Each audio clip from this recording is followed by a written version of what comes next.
entregarle a alguien algo que es el esfuerzo de su vida es una sensación indescriptible, sobre todo por cuando ves que la han luchado para conseguir la inicial, la han luchado para aprobar el crédito y de pronto le entregas la vivienda, yo entregaba los departamentos y la mirada es todo. O sea, en general las decisiones se toman financieramente. Entonces, que alguien te aporte un terreno implica que tú inviertas menos capital y al invertir tu menos capital hace tu negocio más rentable y tú le trasladas esa rentabilidad a quien aporta el terreno, quien se vuelve un porcentaje del negocio. La estabilidad jurídica es el mayor reto para un desarrollador ahorita, porque el negocio inmobiliario es bien bonito, pero es bien duro. Ahora hay bastante más oferta, bastante más profesional el tema comercial o el tema de marketing, más que el tema comercial, probablemente el tema de marketing, y diferenciarte es cada vez más difícil. Los errores en construcción, o sea, duelen más que una maestría completa. Sí, se multiplica. Sí, duele más que la maestría como si nada en un proyecto. Sí. Me costó la vida pues el tema del incremento de la construcción, ya no tenía cómo trasladárselo al cliente, exacto. No podíamos vender, la gente estaba dudosa, yo tenía que seguir avanzando la obra. Entonces, si pudiera decirte qué hubiera hecho, es probablemente frenar todo y decir, ok, ¿qué es lo que puede pasar? Estos son mis escenarios y no simplemente seguir avanzando, ¿no?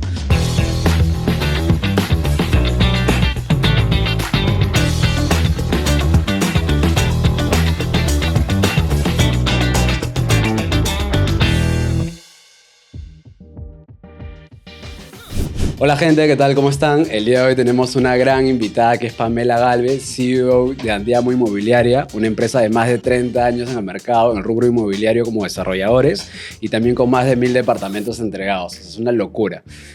Hola Pamela, ¿cómo estás? Gracias por la invitación y sobre todo por estar acá. Muchas gracias a ti, Carlos. Hola a todos, ¿cómo están? Acá encantada de poder aportar desde mi experiencia. Buenazo. Entonces, Pamela, para las personas que no te conocen, coméntanos un poco quién es Pamela Galvez, a qué se dedica y también cómo nace Andiamo Inmobiliaria. Bueno, yo estudié Ingeniería Civil, hice una maestría en España, un MBA.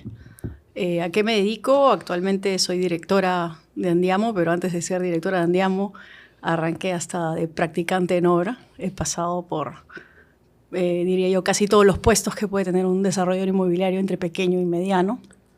¿Cómo así se formó? La empresa la formó mi papá allá por los 80s, porque necesitaba empujar algo, no tenía capital, junto a un grupo de personas, y les dijo, te construyo tus departamentos a costo. Ellos compraron el terreno. Y mi papá simplemente cobraba un fee por gerenciar, generarle los créditos y así arrancó el 85. Así empezó el proyecto. Así es. Ahora tú comentas que empezaste en todas las áreas, por así decirlo, de una empresa desarrolladora, pero ¿en la empresa de Andiamo o eran en otras empresas que no sean Andiamo? Estuve en Andiamo y estuve en otras empresas. Ok. Sí. Entonces en ese proceso entiendo que tu objetivo era adquirir más experiencia. Sí. O sea, yo arranqué en verdad chambeando desde que estaba en la universidad. Arranqué practicando en obra, no me gustaba mucho. Me fui a trabajar a lo que ahora es Entel. Trabajé en Nextel, en atención al cliente, porque yo sentía que me faltaba mucho en la parte comercial. De hecho, todavía lo siento así, por eso siempre paro ahí concentrada en aprender. Y de ahí pasé a otra desarrolladora inmobiliaria como jefa de ventas. Y de ahí regresé a Andiamo a ver ya un poquito más como coordinadora de proyectos, aprendí un poquito más y de ahí me fui a hacer la maestría y cuando regresé ya comencé con un nivel de gerencia, ¿no? Ah, qué bueno, interesante. Y en este caso, Pamela, antes de que entremos a la parte de cómo se desarrolla este negocio, el desarrollo inmobiliario, ¿en qué momento tú te das cuenta que querías ser empresaria, emprendedora y tal vez no hacer esa línea de carrera que tranquilamente con los conocimientos que tenías podrías estar como directora tal vez en otras inmobiliarias o tal vez diciendo no, yo haciendo mi propio camino y no en la empresa de una empresa familiar? ¿Cuándo decides optar por ese camino? ¿Sabes qué? Mis propios proyectos, mi propio negocio. ¿En qué momento pasó eso? Un poquito que pasó de casualidad. Cuando estaba en la maestría, de hecho estuve analizando la opción de hacer una carrera corporativa porque me gustaban bastante el tema financiero. Bien alejado del tema de desarrollo inmobiliario, bien alejado del tema de mi carrera, porque la verdad es que la carrera es muy ennichada y yo no me hallaba tanto ahí, ¿no? Okay. De hecho, casi me cambió mi carrera en séptimo ciclo. Y cuando regresé de la maestría, mi papá necesitaba apoyo en la empresa, entonces mi hermano, que todavía estaba estudiando en la universidad, y yo entramos a apoyar. Era un momento complicado, tenía unos temas de salud y necesitaba soporte. Vale. Y en realidad ahí me fui enamorando del tema, más que dije, ya es lo que quiero. No, fue un proceso. Vale, vale. O sea, como que la vida te llevó a un lugar donde tenías que estar y fuiste descubriendo de qué chévere es esto. Sí, o sea, te topabas con unas historias bien simpáticas. Entregarle a alguien algo que es el esfuerzo de su vida es una sensación indescriptible. Sobre todo porque cuando ves que la han luchado para conseguir la inicial, la han luchado para aprobar el crédito y de pronto le entregas la vivienda, yo entregaba los departamentos y la mirada es todo. Entonces Claro, ahí es donde, digamos que me enamoré del sector, ¿no? perfecto. Entonces podría decir que lo que te enamoró del rubro fue justamente, más que allá que el negocio como tal, es justamente el producto que estabas entregando, que era prácticamente el sueño de alguien, su primera vivienda, su primera inversión. Qué bonito. Sí, el esfuerzo de vida y claro, hay un montón, cada producto es una historia de vida detrás, ¿no? Entonces, eso es, y hasta el día de hoy, eso es lo que más me motiva y lo que más me apasiona. Qué chévere, qué chévere. No, y se nota mucho que lo disfruta, que es bastante simpático. Entonces, entrando un poquito al core business como tal. Digamos que yo quiero ser desarrollador inmobiliario, me dicen, Carlos, la gente de desarrollo inmobiliario gana mucha plata, este es un negocio súper bueno, no lo sé. Entonces, tú en este caso, para poder, una persona que quiere iniciar en el rubro inmobiliario, ¿cómo determina que un terreno es una buena inversión, no es una buena inversión? ¿De qué depende esto? ¿Cuáles son los factores? Cuando toca evaluar un terreno, lo que corresponde hacer es primero un análisis de factibilidad, de prefactibilidad. Okay. Y para hacer el análisis de prefactibilidad necesitas, en general, dos cosas. Una cabida arquitectónica, que es lo que te dice, oye, acá se puede hacer esto. Puede estar o no detallado por producto, dependiendo de qué tan fino eres con cómo conoces el mercado. Y por producto digo, no sé, pues tantos departamentos de tal metraje, tantos de otro metraje. O puede ser a nivel de, oye, sale esta área vendible, ¿no? Okay. Entonces tienes, digamos, qué puede salir. Y una vez que tienes qué puede salir, necesitas los precios de cada una de las cosas, ¿no? Entonces Exacto. necesitas saber a qué precio se vende eso que puede salir sincerado. Okay. ¿Ok? Y luego necesitas los costos asociados. Si es negocio, poniendo los costos bastante bien estimados y poniendo precios realistas, ya puedes saber si el terreno tiene potencial o no. Vale, vale. Eso es, digamos, que el punto de partida. Y si no sabes hacerlo, tienes que asesorarte en eso, porque no metería yo un sol si es que veo que el terreno pues, no sale, ¿no? Correcto, correcto. Entonces tú lo que comentas es muy importante porque antes de meter un terreno, en este caso los profesionales, los arquitectos o quien hace esta cabida tienen que proyectar qué es lo que se va a construir ahí, entiendo. Y en base a eso sacar cuánto es tu valor de venta, que es como que mis metros cuadrados vendibles por el valor unitario del mercado. Exacto. Ok, y si a eso le castigas todos los gastos, que es construcción, terreno, imprevisto, gastos financieros. O sea, en general lo agrupan en terreno, en costos directos y en costos indirectos, ¿no? Okay. Pero si lo quieres facilitar, es básicamente el terreno, los costos de construcción, los preoperativos, que son básicamente licencia y demás cosas, el diseño, o sea, los proyectistas, la parte de saneamiento, es decir, la conformidad de obra y demás, tus costos de ventas, tus gastos administrativos, tus gastos financieros, y ahí al final. Y está ahí. ¿Y cuánto tiene que ser ese delta? O sea, ¿cuál es la rentabilidad para un desarrollador para que diga, ok, sí entro a este negocio?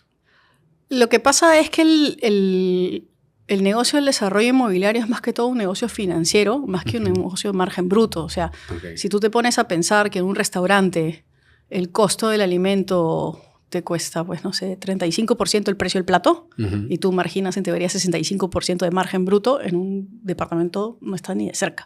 Estás hablando de que puede darte pues entre 8 y 15%. El negocio está en que tú no pones todos los costos, sino solo una parte, y una parte la pone el cliente y otra parte la pone el banco. Entonces, si hablas de margen bruto como porcentaje, tú le dices a alguien, pues no sé, 10, 12%, te va a decir, no entro, pero no está en el 10, 12%, no, está en la rentabilidad sobre la inversión que efectivamente haces. Que es el TIR, si no me equivoco, ¿no? El ROI. El ROI. Ajá. Ok, perfecto. Sí, porque una vez alguien me comentó, Carlos, yo gano, creo que la señora que vende pan con pollo tiene más rentabilidad que la del desarrollador inmobiliario. Absolutamente. Porque su costo es un sol y lo vende a 2 soles, es un 100%. Sí. Pero el desarrollador, como tú dices, está sobre un 12, un 15%, que para alguien que no entiende bien este concepto de que el negocio inmobiliario es netamente financiero, es como muy poquito, ¿no? Es como que le pongo un fondo mutuo o un fondo inmobiliario y ya me está dando el mismo misma rentabilidad sin tanta operación, sin tanta gestión, sin tanta operación como tal, ¿no? Claro, por eso es que el tema financiero tiene un impacto importante. La velocidad de ventas es usualmente lo que te rige toda la rentabilidad del proyecto, porque el costo de construcción va en función del ritmo de la obra, es prácticamente un commodity. Así es. Los departamentos finalmente son un commodity, entonces es la estrategia de marketing con la velocidad de ventas. Y ahí ser finos en que la cosa dé vuelta rápido, ¿no? Buenazo. Y en esta parte de apalancamiento, como tú comentas, yo he escuchado mucho que hay personas que se apalancan con los terrenos, ya sea que se asocian con los propietarios del terreno o ya sea que le ofrecen departamentos a un muy buen precio de tal manera que ellos puedan marginar como que la plusvalía entre ese costo de adquisición y cuando lo venden mucho más rápido. ¿Tú cómo negocias el terreno? ¿Cómo recomendarías negociar en este caso un terreno, ya sea en aporte o bajo qué estrategia? La verdad es que todo es una comparación, o sea, en general las decisiones se toman financieramente. Entonces, que alguien te aporte un terreno implica que tú inviertas menos capital y al invertir tú menos capital hace tu negocio más rentable y tú le trasladas esa rentabilidad a quien aporta el terreno, quien se vuelve un porcentaje del negocio. Okay. Cuando te hacen un canje es la misma figura. Yo podría vender estos departamentos en tanto, sin embargo estoy sacrificando el precio y le estoy ofreciendo, digamos que un canje más interesante al que aporta el terreno como canje. Entonces, nuevamente, le estás compartiendo parte de la rentabilidad. Y lo mismo pasa, por ejemplo, si tomas un land banking. El banco te pone un porcentaje del precio del terreno y por eso te cobra una tasa de interés y nuevamente lo mides contra eso. Entonces, nos ponemos en un escenario en el que no hay caja. Obviamente puedes arrancar con un canje o con un aporte, es una necesidad. Pero si tú lo ves ya como un desarrollador que podría tener, pues no sé, líneas de capital de trabajo o líneas para land banking, realmente lo que vas a hacer es comparar varias opciones porque incluso un canje te podría salir más caro que tomar un crédito bancario. Exacto. Claro, y lo que comentas es bastante interesante porque al final, si te aportan un terreno, si sea al 100%, pues el costo no es el justo, o lo que le vas a dar en descuento en los departamentos, tal vez te conviene tener una deuda, mejor negocias el terreno hacia abajo, con una compra al contado, con otro financiamiento. Exacto. Y ese gasto financiero es más barato que el canje, por ejemplo. Tal cual. Tal cual. Qué bueno, interesante, porque a veces la gente creo que se hace esa idea equivocada, ya canje al 100%, al 90% ya. Lo chapas como que sí o sí, pero no necesariamente es la mejor decisión. No necesariamente, o sea, siempre toca analizar las alternativas que uno tiene. Lo que pasa es que dependiendo del ciclo en el que estás, si no tienes la caja, pues esa alternativa no existe. Exacto. Entonces te toca elegir entre las que quieras, ¿no? Pero qué bueno porque al final ese tipo de negociaciones, por ejemplo, yo veo que es un win-to-win para ambos, porque yo que he conversado con algunos agentes inmobiliarios, me ha tocado propietarios que a veces tienen una propiedad que entre comillas tienen un precio X para ellos que es el adecuado y pasa 2, 3, 4, 5 años y no lo venden. Y tal vez si negocian en un primer año esa negociación con canje con un desarrollador que tenga justamente la solidez, tranquilamente ya tendrían todos sus departamentos vendidos con porcentaje mayor o incluso ya haber capitalizado todo ese valor del terreno, ¿no? Sí, es que a veces justamente es como tú dices, la gente no vislumbra cuánto le puede rentabilizar su activo. Entonces está acostumbrado a tener la vivienda, el terreno ahí parado, y como no está acostumbrado a que eso le rinda algo, lo compara contra nada. Entonces si lo compara contra nada, bueno, que se quede ahí, ¿no? Pero si ese activo, no sé, pues X cantidad de plata te estuviera rindiendo, yo qué sé, 5% anual, ya lo verías con otros ojos, ¿no? Exacto, qué interesante. Y algo que siempre me llama la atención, Pamela, es que he visto que hay unos proyectos inmobiliarios que a veces, terminaron de construir todo, pero todavía te quedan unidades. No sé, un 10%, un 15% de unidades que no terminaste de vender. ¿Esto al desarrollador al final es algo que lo perjudica o al final sigue siendo un activo que lo puede usar como instrumento financiero para otros proyectos? Mira, la estrategia de cuántas unidades te quedas o la situación en la que te quedan unidades es cada vez más común. ¿Okay? Antes, prácticamente cuando terminabas de desarrollar el proyecto ya estabas, digamos que de salida. Hace poco me reuní con un banco y le digo, oye, antes era, no sé, pues 30, 30, 30, 33, 33, 33, es decir, 33 en preventa, 36 en la construcción, 33 al final. Y eso era lo común. Y le digo, ¿y cómo van las estructuras? Y me dice, no sé. Ahora el banco asume que te quedas con 50% al final. Y yo dije, ¿en serio? Me dice, sí.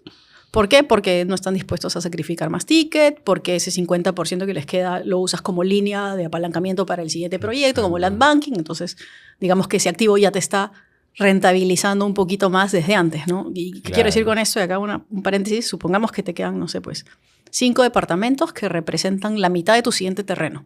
Exacto. Ya. Esos 5 departamentos los pones de garantía. El banco te financia, no sé, pues ahorita estás un poco más altas, ¿no? O sea, 8%. 8% te cuesta tu línea de financiamiento de land banking, que de hecho es más barato que te aporten el terreno, que de hecho es más barato que tengas que sacrificar el precio de venta de los departamentos. Claro, que hacer un descuento del 15% para capitalizar. Para capitalizar, ¿no? Entonces va un poco por ahí. Qué bacán. Y qué interesante porque y me parece algo bastante bueno porque en este caso ya el desarrollador no tiene la necesidad de quemar sus departamentos para hacerse caja, porque se puede hacer de flujo de caja con una deuda buena, como tú dices, un 8, un 9% que está súper bien para hacer un nuevo proyecto. Exacto. Claro que, a la hora que estructuras un siguiente proyecto, el banco te dice ya, ¿no? O sea, ¿cuánto tiempo más le vas a dar? Pero usualmente se hace, digamos, que terminado el proyecto, que tú ya le estás diciendo, oye, acá tienes la garantía de la hipoteca matriz, faltan estas unidades, ya veamos la siguiente operación, esto representa tanto, entonces pues lo sacrificas al 80% y eso lo uso para el 50% de mi siguiente terreno, ¿no? Perfecto. ¿Y alguna vez te ha pasado o suele pasar, pero en este caso no conozco mucho, que la inmobiliaria se quede con departamentos para rentarlos? Yo creo que eso depende del modelo de negocio de cada inmobiliaria. Ahora hay proyectos multifamily que el edificio entero está hecho para rentar y bueno, ese es otro. Creo que el Líder tenía ese producto, si no me equivoco. Líder me parece que sacó un proyecto de co-living para estudiantes, sí. Pero no como para que ellos se lo queden, sino que ya armó el concepto de negocio con las tiendas como zona común. Y ellos lo administran y todo, exacto, ¿no? ellos lo administran. O sea, la verdad es que el mundo inmobiliario es tan grande que hay muchas posibilidades. Hay desarrolladores que se quedan con las tiendas. Nosotros en algún momento hemos hecho eso. Luego dijimos, no, porque me renta 6% y esa plata en otro lado me rentabiliza mucho más. Claro. Entonces depende cómo vaya la coyuntura, si el producto te parece interesante o no, ¿no? Vale. Qué loco, qué interesante. Y hoy por hoy, Pamela, en la actualidad, ¿cuál crees que es el mayor reto para un desarrollador inmobiliario? No nos ha pasado, pero la estabilidad jurídica es el mayor reto para un desarrollador ahorita. Vale. Porque el negocio inmobiliario es bien bonito, pero es bien duro, porque es un hijito que absorbe que le compres el terreno, absorbe que le metes el proyecto, absorbe que gastes en las ventas, que tal, que comiences la construcción y en realidad la utilidad se ve bastante al final. Y al final, te digo, en la conformidad de obra, es decir, algunos meses más después de que has terminado el edificio, si tu proyecto es bancarizado, ¿no? Entonces, si a eso le sumas que hay una inestabilidad jurídica a veces de que vas a obtener la conformidad de obra o una inestabilidad jurídica en que no sabes si lo que tú estimaste en la cabida, que hablábamos hace un ratito, se va a poder hacer o no, ¿cómo inviertes? ¿No? Claro. Y si invertiste y te cambiaron las reglas de juego y de pronto pues lo que estimaste no estaba, pucha, hay varias empresas que están bastante complicadas por ese tipo de cosas, ¿no? Y esto que es un tema bastante importante que me llamó la atención porque esta seguridad jurídica que tú comentas, o sea, yo tuve oportunidad de pasar por Surco, por ciertas avenidas donde había proyectos parados, casetas de ventas que desarmaron, y yo decía, pucha, si estas inmobiliarias están marginando un 2 o un 15%, que estén paralizando todas sus ventas hasta poder resolver este problema con las municipalidades que están como que quitando algunas licencias por algunas ordenanzas, alguna queja de los vecinos, no lo sé. Es un montón de dinero en pérdida, porque al final, como tú comentas, es un negocio financiero que el timing es clave, ¿no? Porque tú tienes tu negocio para hacerlo en 2 años, 2 años y medio, y si esto lo acabas en 4, ya no es negocio. Exactamente, ya no es negocio porque tienes un montón de costos hundidos, más usualmente pues tienes inversionistas, nadie saca el dinero del bolsillo que lo tiene ahí guardado. Claro. Tú juntas inversionistas para que veas lo del terreno, o el mismo propietario del terreno que quizá te lo aportó, de pronto ve que su terreno, el desarrollador se voltea y decía, antes se podían hacer, no sé, pues 10 pisos, ahora solo puedo 8, tu terreno vale 20% menos. Exacto. ¿No? Porque al fin y al cabo es un negocio y del cuero salen las correas. Así ¿no? es. Wow, qué loco. Y en esta parte, Pamela, por ejemplo, en la parte comercial, porque ahorita yo veo un montón de proyectos y hay proyectos de 30 pisos en la vía expresa, hay proyectos en avenidas donde antes había 12 pisos y están haciendo 20 pisos, que me parece bien el desarrollo inmobiliario como tal.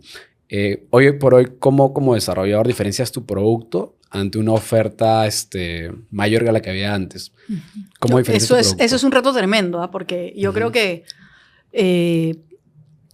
ahora hay bastante más oferta, bastante más profesional el tema comercial o el tema de marketing, más que el tema comercial, probablemente el tema de marketing, y diferenciarte es cada vez más difícil. Entonces, uno trata de diferenciarse, digamos, por trayectoria, porque, claro, tienes una cantidad de años en el mercado que de pronto pues, al cliente final le denota un nivel de seguridad. Luego tratas de diferenciarte por encontrar el metraje perfecto para darle el ticket perfecto al cliente. Tratas de desarrollar un producto que esté bien distribuido. tratas de desarrollar habilidades de tu vendedor para poder, digamos que informarle al cliente todas estas prestaciones que tiene. Pero más allá de eso, yo te diría que es un reto enorme porque prácticamente eres un commodity. Exacto. ¿No? No, y aparte, qué complicado, ¿no? Porque comprar un departamento no es como comprar una zapatilla. O sea, la persona va a tomar una de las decisiones más importantes de su vida. ¿Y por qué por qué va a comprar tu producto respecto a, no sé, a otros 100 departamentos por la zona? Entonces, o sea, hay varios aspectos, ¿no? Uno, el precio, porque creo que el que menos quiere un departamento grande, con la mejor sala, pucha, tener un dormitorio con un walk-in closet. Pero si te das a la realidad, si lo puede pagar, tal vez no le alcanza la plata. Esa parte es bien dura y nosotros, digamos que lo que hemos estado haciendo ahora es al revés. Hacemos Target Value Design, que es, yo quiero darle un producto a mi cliente que cueste tanto. ¿Okay? En promedio del proyecto, entre preventa y terminado, tanto. ¿Qué es lo mejor que le puedo dar por ese tanto? Entonces le puedo dar este metraje, le puedo dar estos acabados, le puedo dar estas zonas comunes. ¿Qué es lo mejor que le puedo dar para ese tanto? ¿Por qué? Porque yo sé que si me desvío de ese tanto, no voy a tener quien me lo compre, así le quiera dar más. No va a haber mercado. Y nos ha pasado, hicimos un proyecto en Barranco, nos fue súper bien, hicimos otro proyecto a 4 cuadras, mismo metraje y tal, nos cogió la pandemia en medio del proyecto. Uy. Y la venta se frenó, siendo el mismo producto, el ratio de estacionamientos cambió por completo de la noche a la mañana. Entonces, hay que tener mucho cuidado con esas cosas y yo creo que uno nunca deja de aprender porque el mercado es dinámico. Exacto. Y la competencia es dinámica también, ¿no? Entonces, así funciona. Y qué reto para los arquitectos, porque hoy por hoy el arquitecto obviamente ya no solo diseña espacios que sean funcionales y bonitos, sino tienen que ir de la mano con la parte financiera, que el cliente final lo pueda pagar, como tú dices, ¿no? Con este precio, ¿qué le puedo dar? Porque tal vez lo eficiente sería, no sé, un departamento, un dormitorio de 50 metros cuadrados, 52, pero tal vez para el ticket tienes que bajarlo a 40. Entonces ya el arquitecto se tiene que acomodar en ese espacio que le pueda dar un dormitorio, una sala bonita y que esté sobre todo iluminada, ¿no? Tal cual, y a veces pasa de que terminas no construyendo toda el área que te permite el terreno, porque tú tienes el terreno y forzosamente tienes que dejar un área libre, no sé, pues 35% por redondear un número bastante típico. Pero si tú ves que los departamentos se salen muy grandes por la densidad máxima que tienes, terminas construyendo menos. Exacto. ¿No? Y terminas ofreciendo menos por el terreno porque si no, no te dan los números. Exacto. Entonces, digamos que el mercado ha cambiado en ese sentido. Luego haces un estudio, pues no sé, a nosotros lo que nos gusta hacer es, veo la velocidad de ventas por producto y en función de esas velocidades de ventas decimos, ok, ya más o menos armamos el proyecto en función de las velocidades de ventas, porque la velocidad de ventas refleja qué tanta demanda efectiva hay en el mercado. Entonces dices, ya no sé, pues la velocidad de un dormitorio es 4, la velocidad de 2 dormitorios es 3, la velocidad de 3 dormitorios es 2. Entonces tú armas prioridad 1, un dormitorio, segunda prioridad 2 y al final de la cola 3. Claro. Y si no te sale ninguno 3, mejor, porque los otros son bastante más rápidos. Y qué interesante, ¿no? Porque si la gente te está comprando y te está pidiendo departamento de un dormitorio por un tema de ticket, o sea, puedo sacrificar ciertas cosas, como te dice el departamento familiar de 3 dormitorios, que si bien es cierto, es común tenerlo, pero si la gente me pide uno, priorizo esa demanda porque aparte creo que le saca un mayor ticket por metro cuadrado también. Le sacas un mayor ticket por metro cuadrado, pero te cuesta también más por metro cuadrado. Y eso es algo que no se habla mucho, porque de un departamento las zonas más caras son el baño y la cocina. Así es. ¿No? Entonces, un departamento de un dormitorio cuesta más por metro cuadrado que un departamento de 3 dormitorios. Qué buen dato. Sí. La verdad no lo he visto así. No suelen ver así, pero cuesta más también. Un departamento de, no sé, 100 metros cuadrados, digamos, tengo una cocina y 2 baños.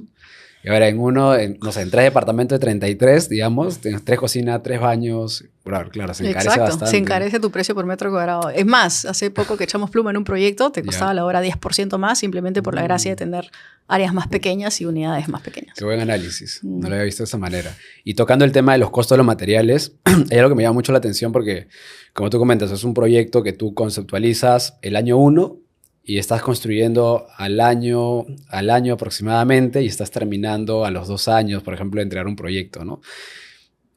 ¿Cómo controlas la variable alza de precio de la construcción, el dólar que llegó a estar 4.10 y luego bajó a 3.75? O sea, influye mucho. ¿Cómo proyectas esto en una cabida, por ejemplo? Si tú ves la variabilidad en soles, es más fuerte que la variabilidad en dólares. ¿Okay? Entonces, en general, los análisis de los proyectos los hacemos en dólares, con la salvedad de que obviamente pues, el ticket final al cliente, que es en soles, no necesariamente acompaña eso, ¿no? Entonces haces un escenario con posibles escenarios, haces un flujo con posibles escenarios de cómo podría ir el dólar. ¿Por qué? Porque los costos de construcción sí acompañan un poquito más al dólar que al sol, por así decirlo, ¿no? Así es.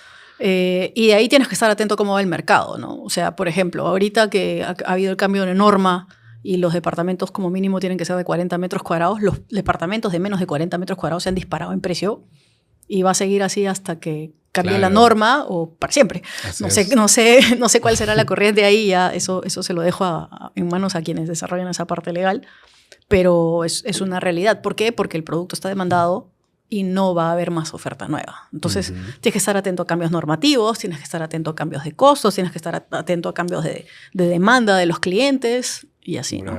Sí, no, definitivamente el tema del desarrollo inmobiliario está sujeto a muchas variables. Sí. Yo creo que una recomendación podría ser a la persona que quiera empezar en el desarrollo inmobiliario, primero es invertir en un fondo de desarrollo con alguien que ya haga desarrollo, por ejemplo, porque puedes como que invertir y aprender a la par. Podría ser, o sea, si tú lo que buscas es arrancar como desarrollador inmobiliario y no quieres trabajar en una desarrolladora inmobiliaria, lo más fácil es o que te metas a una comunidad, por ejemplo, como la incubadora, que lo que haces es pagas un monto mensual y te empapas de toda la casuística y de clases y demás y vas aprendiendo a pocos, o estudias una maestría con cargo a que la maestría queda obsoleta en varias cosas porque el mundo va cambiando. Así es. O inviertes en algún proyecto y poniendo como condición pues que te enseñen. Que pues, te enseñen ¿no? un poquito. Sí. Y lo que comentas es cierto porque todo negocio, o sea desarrollo inmobiliario, sea vender hamburguesas, tiene una curva de aprendizaje como negocio como tal. Y siempre va a haber errores que te van a costar dinero y vas subiendo y aprendiendo y te queda la experiencia, ¿no? Pero en este caso, en este negocio como tal, que es un negocio en el cual que cada error te cuesta un montón de dinero, mi recomendación es que siempre vayas acompañado con alguien que ya recorrió el camino. Sí, lo que pasa es que muchas veces, yo creo que ahí a todos los peruanos nos cuesta invertir en esa parte educativa, invertir en la parte de consultoría. No tenemos esa cultura. En el momento en que nos damos cuenta de que eso nos cuesta más que la consultoría, y ahí recién lo tomamos, pero usualmente pues es llorar sobre la leche derramada. Y digo a todos los peruanos porque a mí también me ha pasado Somos tercos. En varias oportunidades. Y digo, no, yo lo aprendo, yo lo empujo. Y igual te digo, hijo, yo la fregué. Sí, tal cual. O sea, no, definitivamente los errores en construcción, o sea, duelen más que una maestría completa. Sí, se multiplica. Sí, duele más que la maestría como si nada en un proyecto. Sí. Tal cual. Y hablando de este tema, de justamente estos retos que uno afronta como desarrollador, dentro de toda tu experiencia, ¿cuál fue el reto más grande que tuvo que afrontar Andiamo como desarrollo? Cuando nos movieron el queso y no nos dimos cuenta.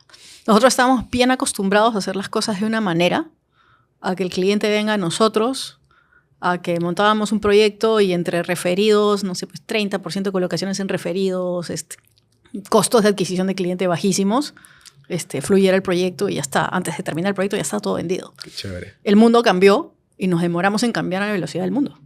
Pues estábamos muy enfocados en nuestras operaciones, en cómo hacíamos las cosas, esa era nuestra fortaleza. El mundo cambió y no nos dimos cuenta hasta que comenzaron a bajar las velocidades de absorción, ¿no? Y claro, éramos bien reacios a subir la inversión en marketing. Claro. ¿No? Entonces, faltó hacer el comparativo de, oye, tengo que subir la inversión en marketing tanto para que mi línea final siga rentabilizando lo mismo, ¿no? O lo más parecido a lo mismo que era antes, ¿no? Entonces, lección aprendida porque ahora tratamos de estar nuevamente a la vanguardia, ¿no? Exacto. Qué loco porque lo que comentas es cierto porque yo me acuerdo que los proyectos hace años, o sea, tú ibas a comprar un departamento y te sacaban el plano A3 con su resaltador y te decían, este es el departamento 1, cuesta 2, o sea, súper básico. Algunos ni siquiera tenían casete de venta, vendían solo con cartel y les funcionaba. Y como tú dices, eran un poco reacios al cambio, porque si me funciona la receta como estoy, ¿para qué cambiar? Exacto. Tal cual. Te acostumbras a que funcionan las cosas de una manera y para qué cambiar algo que ya funciona. O sea, tú dices, lo que funciona no se toca. Ya no sé qué tanto es así. Y en este caso, por ejemplo, tú me comentaste que Andiamo ha tenido un proyecto que pasó pandemia. ¿Qué lecciones tuviste de la pandemia como tal?